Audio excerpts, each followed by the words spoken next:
চারটার কথা রসুল করিম সাল্লাল্লাহু আলাইহি ওয়াসাল্লাম বিশেষভাবে বলেছেন। চারটা জিনিস তোমার মধ্যে যদি থাকে তাহলে দুনিয়ার কি পেলা নামে কোনো আফসোস করো না। চারটা জিনিস। এক নম্বর, সিদকু হাদিসিন ওয়া হিফজু আমানাতিন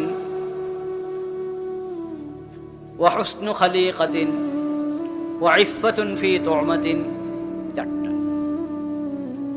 সিদকু হাদিসিন, সত্য বলবা, বাস। যত মিথ্যা, মিথ্যা পরিহার করো, মিথ্যা থেকে বেঁচে থাকো, সত্য বলবা, সিদকু হাদিসিন। হিফজু আমানাতিন, আমানত রক্ষা করো। আমানত কি জিনিস?